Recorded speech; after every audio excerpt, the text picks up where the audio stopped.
নমস্কাৰ সকলোকে স্বাগতম জনাইছো মোৰ চেনেলটোলৈ। লগতে আজি কম মই পিএমশ্ৰী কেন্দ্ৰীয় বিদ্যালয় তামোলপুৰত কেনেদৰে চিলেক্ট হৈছিলো। এজ এ কন্ট্ৰেকচুৱেল টিচাৰ কেনেকে চিলেক্ট হৈছিলো এইখন মই লগাই দিছো আপোনালোকৰ গেটাতে। এইটো মোৰ নাম,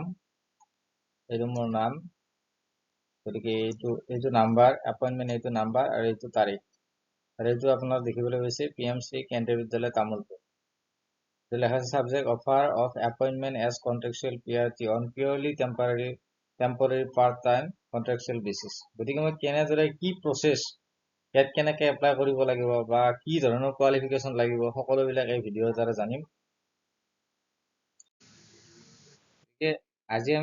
আজি আমি আলোচনা কৰিম PRT টিচাৰ হিচাপে আপুনি যদি এপ্লাই কৰিব বিচাৰে তেতিয়াহ'লে আপোনাৰ কি কোৱালিফিকেশ্যন, কি আপোনাৰ যোগ্যতা থাকিব লাগিব।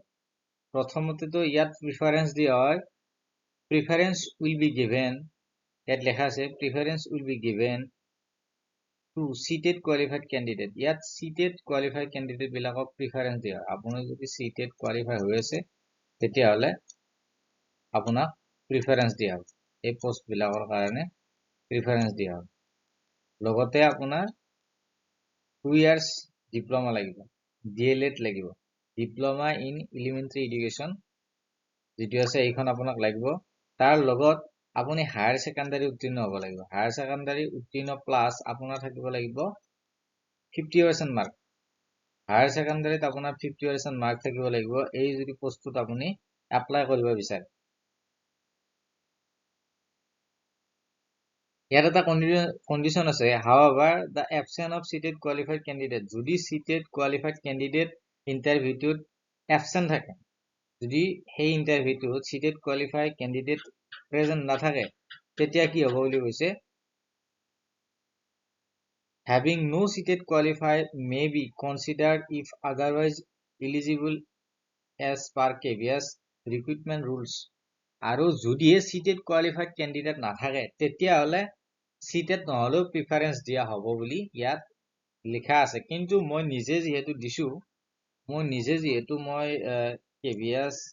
KVS PRT ইণ্টাৰভিউ দিছো, কেইবাঠাতো দিছো আৰু কেইবাঠাত চিলেকশ্যনো পাইছো আৰু কিছু ঠাইত পোৱাও নাই। গতিকে মই তাৰ এক্সপিৰিয়েঞ্চৰ পৰা মই যিমান ঠাইতে ইণ্টাৰভিউ দিছো কিন্তু সিটেড কোৱালিফাইড কেণ্ডিডেট থাকেই আৰু সেইবিলাককে চিলেক্ট কৰে। সিটেড কোৱালিফাইড যিবিলাক কেণ্ডিডেট থাকে সেইবিলাকক চিলেক্ট কৰা হয়। লগতে এইখিনি যদি আপোনাৰ যোগ্যতা আছে তেতিয়াহ'লে এপ্লাই কৰিব। এতিয়া বিভিন্ন ধৰণৰ, লগতে ইয়াতে এটা ইম্পৰ্টেণ্ট এটা কথা হৈছে ইয়াৰ লগত জড়িত, আপোনাৰ proficiency in teaching in Hindi and English. আপুনি হিন্দী আৰু ইংলিছ শিকাব ভাষাত শিকাব পাৰিব লাগিব, আপোনাৰ প্ৰফিচিয়েঞ্চি লাগিব। ইয়াতে এই পইণ্টটো আপোনালোকে চাব, এই যিটো পইণ্ট আছে 1 number point, proficiency in teaching in Hindi and English. আপুনি হিন্দী আৰু ইংলিছত শিকাব পাৰিব লাগিব। তাত পাঠ্যক্ৰমবিলাক অকল ইংলিছ আৰু হিন্দী, গতিকে আপুনি হিন্দী আৰু ইংলিছ এই দুয়োটা ভাষাই ভালদৰে ব্যৱহাৰ কৰিব লাগিব। হিন্দী আৰু ইংলিছৰ বাহিৰে বেলেগ ভাষাৰ ব্যৱহাৰটো কম।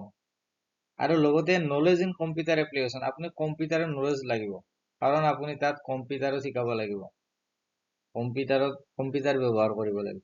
গতিকে বিভিন্ন ধৰণৰ আপোনাৰ তাত শিকালেও কিন্তু আপুনি আগতে আপোনাৰ এই ডিপ্ল'মাবিলাক লাগিব।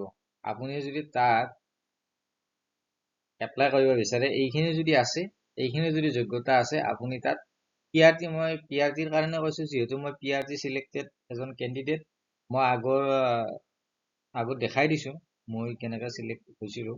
আৰু আপোনালোকৰ যদি ভিডিঅ' বিচাৰে যে কেনেধৰণৰ কুৱেশ্যন সোধা হয়, তাত কেনেধৰণে আমি প্ৰিপাৰেশ্যন কৰিব লাগিব, কি টপিক চাম, ড্ৰেছ কোড কেনেকুৱা হ'ব লাগিব, ডেমো দিয়ে নে নিদিয়ে, কি ডেমো দিব বা কেনেধৰণৰ কুৱেশ্যন সুধিব পাৰে, বা মোক যিবিলাক প্ৰশ্ন সুধিছিল এইবিলাক যদি আপোনালোকে বিচাৰে, এইবিলাকৰ ওপৰত যদি আপোনালোকে ভিডিঅ' বিচাৰে তেনেহ'লে আপোনালোকে কমেণ্ট বক্সত কমেণ্ট কৰি জনাব। নেক্সট ভিডিঅ'টো মই ইয়াৰ ওপৰত আনিম, আপোনালোকে কেনেদৰে প্ৰস্তুতি চলাব, কেনেকৈ আপুনি চিলেকশ্যন পাব পাৰে, মই নিজে চিলেক্টেড হোৱা অভিজ্ঞতাৰে আপোনালোকক জনাম কি প্ৰচেছ এপ্লাই কৰিলে আপোনালোকে চিলেক্ট হ'ব।